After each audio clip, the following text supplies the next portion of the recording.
မင်္ဂလာပါမိတ်ဆွေတို့သင်ဟာညဘက်တွေမှာအိမ်မပျော်ပဲအတွေးလွန်နေပါသလားဘဝမှာကြုံတွေ့ရတဲ့ပြဿနာတွေကိုခေါင်းထဲကထုတ်မရပဲထက်ခါတလဲတွေးတော်ရင်စိတ်မအေးမချမ်းဖြစ်နေပါသလားအတိတ်ကအကြောင်းတွေကိုပြန်တွေးပြီးနောင်တရနေတာဒါမှမဟုတ်အနာဂတ်အတွက်ကြိုတင်ပူပန်ပြီးတောကရောက်နေတာမျိုးလူတိုင်းကြုံဘူးကြမှာပါဒီကနေ့မှာတော့နာမည်ကျော်တရားပြဆရာတော်လူအန်ဘောပရမိုးဝွန်ဖော်Promote ရဲ့လေးနဲ့လာတဲ့ဒေသနာတော့ကိုအခြေခံပြီးအတွေးလွန်ခြင်းကနေစစ်မှန်စွာလွတ်မြောက်နိုင်မဲ့နီလန်းကိုမျှဝေပေးသွားမှာဖြစ်ပါတယ်။ဆရာတော်ကမိန့်ကြားဘူးပါတယ်ကျွန်တော်တို့အဓိကမှားယွင်းနေတဲ့အချက်ကအတွေးတွေကိုအတင်းရက်ဖြစ်ဖို့ဒါမှမဟုတ်စိတ်ကိုအတင်းငြိမ်အောင်လုပ်ဖို့ကြိုးစားနေတာပဲ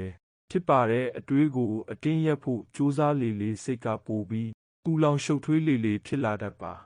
ဘာလို့လဲဆိုတော့စိတ်ရဲ့တဘာဝဟာအတင်းချုပ်ကင်လို့မရလို့ပါပဲအတွေးကိုတားဆီးဖို့ကြိုးစားတာဟာလေထုကိုလက်နဲ့စုပ်ကင်ဖို့ကြိုးစားသလိုအလဟတဖြစ်နေပါလိမ့်မယ်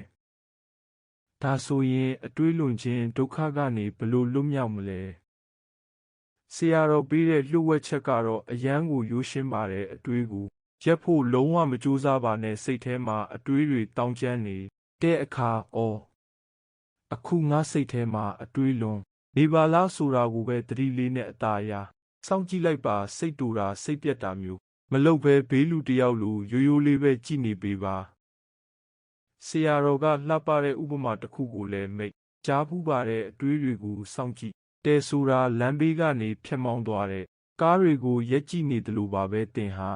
လမ်းမပေါ်ကိုခုန်ဆင်းပြီးပြေးလွှားနေတဲ့ကားတွေကိုအတင်းလိုက်ရက်ဖို့မလိုပါဘူးကားတွေဖြတ်မောင်းသွားတာကိုလမ်းဘေးကနေအေးစစ်စစ်မတ်တက်ရက်ကြည့်နေုံပါပဲအဲ့ဒီလိုပါပဲအတွေးဆိုတာလမ်းပေါ်ကကားတွေနဲ့တူပြီးတင်ကတော့လမ်းဘေးကကြည့်နေတဲ့ဘေးလူပါအတွေးနောက်ကိုလိုက်မသွားပဲအတွေးကိုလည်းအတင်းမနေထုတ်ပဲရိုးလေးသတိပြုကြည့်နေရင်အဲ့ဒီအတွေးဟာသူ့အလိုအရှိန်သေးပြီးပျောက်ကွယ်သွားပါလိမ့်မယ်ကျွန်တော်တို့စိတ်ထဲမှာအတွေးတစ်ခုပေါ်လာတဲ့အခါအဲ့ဒီအတွေးတွေကိုစီးရောမသွားပဲသတိနဲ့ချက်ချင်းတီးလိုက်တဲ့ခဏမှာပဲစိတ်ဟာ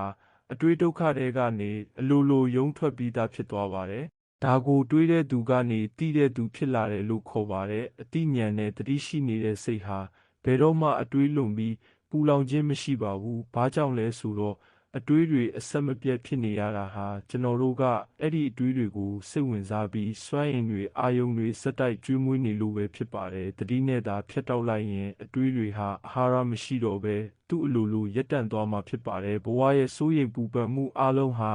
အနာဂတ်မှာဖြစ်မလာသေးတဲ့အရာတွေအပေါ်စိတ်ကကြိုတင်ပုံဖော်နေလို့ပဲဖြစ်ပါတယ်လက်ရှိဖြစ်စုပ်ပန်တက်မှာရှိနေတဲ့စိတ်ဟာဘယ်တော့မှအတွေးမလွန်ပါဘူး